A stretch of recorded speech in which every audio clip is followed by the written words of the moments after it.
I'm recording my homily for the 20th week of Ordinary Time, and it's about 10 minutes before the darkest point of the eclipse today on Monday. And I'm going to talk a little bit about it, as well as I'm going to talk about the image of Our Lady of Guadalupe in conjunction with that. And I have my timer set just to let me know when the darkest point is. And just to let you know, it feels like right now that it's like you're wearing sunglasses. So it's pretty interesting. In the readings this Sunday, all three readings tie in with one theme, which is pretty unique. Usually it's just the first reading and the gospel that tie in together, but this week all three readings have the same theme. And the theme is that God is planning, God is desiring to create a path for the outsiders to come to Him, to have access, to be able to come close to Him as God. And it's very interesting because in the Old Testament, the Jewish people, they really didn't have a sense of that. They were the chosen people. They bore no responsibility to share with the outsiders, the other people, what they had been given by God. But at the same time, there's constant illusions, there's constant prophecies that God desires that. Now, if God desires to share the gift of His grace, the gift of His presence with everybody, and He's desiring to come to a point where He can offer that path, then you know what that means for us, is that becomes then our goal as well. That should be our desire as well. In fact, I would say, that really is at the heart of our mission. We must share what we've been given. Now, Paul, in the second reading, he's talking about how he's the apostle to the Gentiles. He's the apostle to the pagans, to the non-believers. And so his whole job, his mission, is to bring that message, the gospel, truth, to those who are outsiders. And so he would see himself as an insider being called to share with the outsider. It's very important. It's very important, right? And it's beautiful too, because it breaks us out of any sense of narcissism or self-centeredness in the faith. Now, the gospel's a little different because we have to read the gospel not on the surface, but go a little bit deeper and see what Jesus was doing. So Jesus is up in Tyre and Sidon. Tyre and Sidon are towns that were up in the very north of the Holy Land area, and that would have been an area where there would not have been Jewish people, there would not have been believers or disciples. And so Jesus is up there. There's prophecies about Tyre and Sidon. You hear about them by the prophets. But when Jesus is up there, He has an interaction with a woman who's a Canaanite, a woman who's a non-believer, who would have been perceived in some ways as hostile, or as to be hostile toward when it comes to the Canaanites and the Israelites, the Canaanites and the Jewish people. But she sees through that. She is desiring something that Jesus also desires, and that is a path to come to know God. Now, she comes for a very particular reason. Her daughter is spiritually infirmed. Her daughter is possessed. And so she goes to Jesus asking for His help. Now, when you're reading the gospel, you're like, now wait a minute. Jesus doesn't seem all inclined to help. In fact, He says to her that He's not there to help her. He's only there for the lost sheep of Israel. Well, I would say, well, who are the lost sheep, right? Who was Jesus thinking about? Now, it seems like Jesus is actually very rude to her because she says, please, please help me. And Jesus says nothing. So she comes back and says, please, please help me. And now the disciples come in and say, Lord, get rid of her. Tell her to go away. She's bugging us. So they obviously have no sense of the need to share or to give her a path to be closer to our Lord. All right, so the stage is being set. She comes back to Jesus and says, please, please help me. And what does He say? He says, why should we give what is holy to dogs? Right? Now, what is Jesus doing? I think what he's doing is he's setting the stage by throwing back in her face, but also in the disciples' face, everything the culture is saying. The culture is saying, and the previous beliefs were, that we have nothing to do with you. You're separate. You're the outsider. We don't care about you. And so he's taking all of that and just putting it up there and saying, what are you going to do with this? And she pulls out her sword, if you will, and hacks at it. Because she says, I don't care about that. I need a path to God. I need healing. My family needs a path. And I think Jesus did it intentionally, not just for her, because she's demonstrating incredible faith and humility. How many of us would show that kind of humility if somebody insulted us that way, right? And said that we're dogs. But I think he's also doing it for the disciples because he wants them to learn a very important lesson. And the lesson is this: we exist to share. We exist to share the gospel. We are not masters of the gospel. We are its servants. We need to remember that, especially today when you have so many people, Catholics very much included in this, who want to change the gospel, who want to manipulate the teachings of Jesus to fit our culture. And Jesus throws the culture back up in our face and says, are you sure that's what you want? Are you sure that's what you want to do? Because our culture doesn't necessarily want to provide a path to God. It just wants to make it easier, or wants to make it more accessible,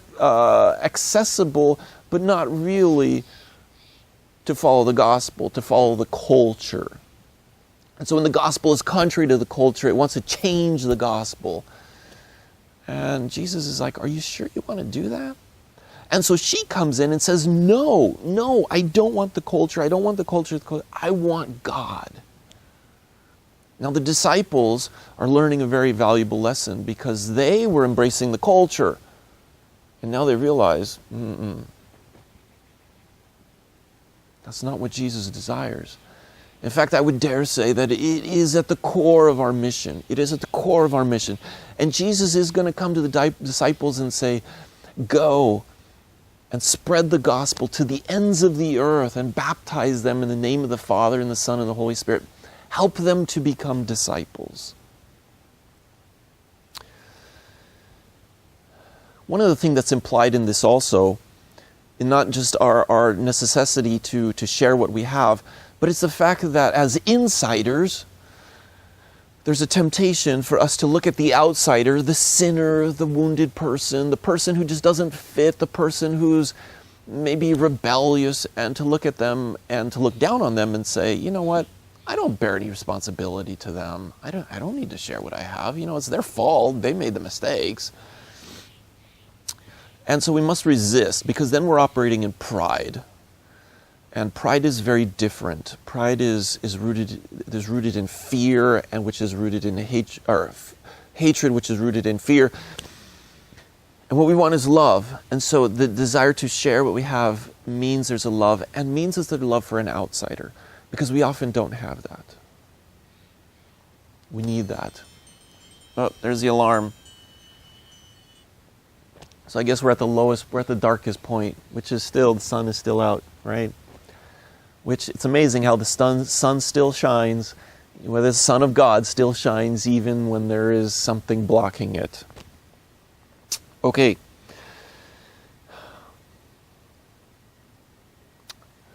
One of the tragedies that I see is in our Catholic faith is that we have no sense of sharing our faith. We really don't. When I was growing up, I went to Catholic school for 8 years, and nobody ever taught me to share my faith. Nobody ever taught me I bear responsibility to share my faith. Nobody ever said that. And if anything, I was just told, just don't get into trouble, right? Just don't do bad things. Don't sin. Don't follow the commandments and you're good to go. But nobody told me I need to share what I have. And so as I grew in my faith, and as you grow in your faith, and as we come to that realization, it's terrifying because we were never trained. We were never prepared to do that, nor were we even given the desire. And so coming to that deeper level of love can be very challenging. And so the need for that. And I'd take it even deeper and say, you know what? It's become so bad in the Catholic Church. that not only do we not share our faith with the stranger and the outsider, we don't even share the faith with our children. We do not share our faith with our children. I've had way too many conversations with mom and dad and the kids know nothing. The kids, I mean, sometimes they don't even know the sign of the cross. Sometimes they don't know the Our Father. They don't know the Hail Mary. And I'm just using those as litmus tests of what they should know. The sadder thing is they're not in love. So I'll ask them questions about Harry Potter, and boom, they got the answers, right? And they lighten up. They're excited. Or even a little while back, some kid came up to me and started talking to me about, Captain Underpants. Captain Underpants. I don't know anything about Captain Underpants, but this kid knew Captain Underpants, but didn't know God, didn't know Jesus, had no concept of the story. Now, the reality is Captain Underpants and Harry Potter, they're novelties. They're novelties. They're popular. Thousands, millions of people will know about them, will like them. But in the end, it's a novelty. It'll go away. It'll be forgotten. The eclipse, in some ways, is a novelty, isn't it? Because there's millions of people who are traveling to go south to be right at that point where it'll be the darkest, right? And it probably is dark right now. And so they go to see it, which lasts 3 minutes, and then they come back home. But nothing's been transformed. Nothing's changed for them. It was a novelty. It was interesting. And I'm not saying it's bad. It's just it was interesting and, it was kind of cool. And so that's how it is. But it's a novelty. The gospel is not a novelty. The gospel is here to remain. And so, therefore, we allow it to transform us, and then we share it with others because they desire to be transformed as well. Now, there's a reason I have the image of Our Lady of Guadalupe. This is a very, very old one from my dad. This was given to my dad a while back. Did you notice in the image of Our Lady of Guadalupe, there's something peculiar? A couple years ago, I was in a parish, and we had a statue of Our Lady of Guadalupe, and there was a gentleman who said, Father, do we really need those black horns? Black horns. And he says, yeah, down here, look, the black horns, they're coming out of the angel. It must be a bad angel, right, to have black horns. And he says, do we really need them? And I'm like, those aren't horns. These are not horns, right? This is the moon. This is the moon right here. Now, when is the moon black? Well, if you could see right now up there, you would see the moon as being black. And so this is an eclipse. This image is of an eclipse. So you have Mary clothed with the sun, right? You remember in the book of Revelations, Mary is clothed with the sun, so you have the sun behind her, and then in front of the sun you have the moon, which is black because it's an eclipse. But then what makes this image transformative and powerful is that Mary, who's a human being, is standing in front of both, and in fact standing on the moon. Now, for the Aztecs, who would have been the ones to have been the first recipients of this image, this is powerful because they worshipped the sun and the moon and other things as gods. And they would do all kinds of things. Their lives were geared towards the worship of these gods. And then here comes this person, this woman, standing on the moon and standing in front of the sun. And so that would have been a very, very powerful image. That would have been transformative if it was in fact real. And so they came to faith through this image. Now the thing is that they're not coming to worship the woman. What's so profound is that it is a human person standing in front of and on their gods, because their gods are not real. And she becomes, if you will, the new sun or the new moon or more or higher than those, to bring the true God, to bring her son. And you can read again about it in Revelations. It's beautiful, it's powerful. And so she is the one who brings the true God. That is transformative. Now we know it's transformative because within a few years, 5 million Aztecs came to believe. And they came to become the seedbed of Christianity, of Catholicism in Mexico, and that has spread throughout the world. This is an image, this is one of the only images that we have where we could honestly say God painted it, right? And so you have something that's transformative. The eclipse is not just a novelty where you see it one day and then you say, nice, and then you forget about it. It's transformative. Now I want to take this a little bit farther. There was another apparition that happened in which it involved the sun. And so the sun, there was a miracle that 20,000 people witnessed with the sun on the day of the apparition. And so we've been celebrating the anniversary of the apparition of Our Lady of Fatima. And in fact, this weekend, I think we celebrate the anniversary of the 4th apparition of Our Lady of Fatima. Now, then you probably know a little bit about the story. These 3 young children saw Our Lady, but why in Fatima? So that's a town in Portugal, but why Fatima? Did God just kind of roll the dice and said, hey, there's 3 little kids, they're very pious, they're very holy, I think I'll go there. Why Fatima? In the Quran, the scriptures for the Muslims, for Islam, 2 women are mentioned. Only 2 women. These are the only 2 women that are mentioned in the entire book of the Quran. The first is Fatima. Fatima is the name of the daughter of Muhammad, who is their prophet. He clearly had a very profound love for his daughter, given that he mentions her in their scriptures. And so I offer a thought. Is it coincidence? Is it just a coincidence? Now, the other woman that's mentioned in the Quran, and she's mentioned numerous times, is Mary. Mary, the mother of Jesus. Now, yes, their understanding of Jesus is erroneous and there's problems with it. Yes, it's not perfect.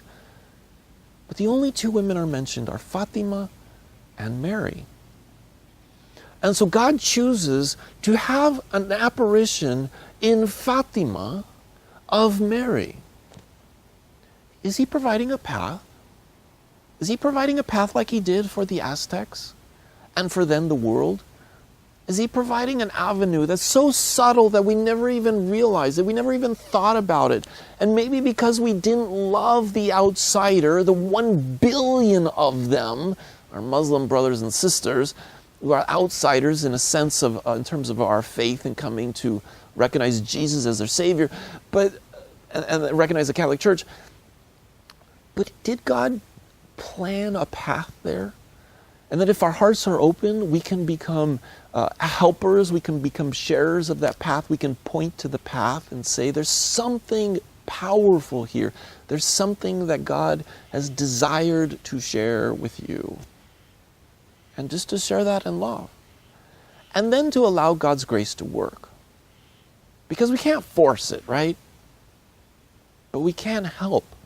We can provide the path and shine light on the path, especially when it's dark, and give people an avenue to come to encounter God. Now, in every single one of us, there are people in our lives who have chosen a different path. But God is working. God desires to lay a path. It's subtle, it can be hidden sometimes. But if our hearts are open to it, if we're seeking to share our faith in all possible ways, especially humbly, like the woman in the gospel, Jesus will do the rest. All right. God bless you all. Take care.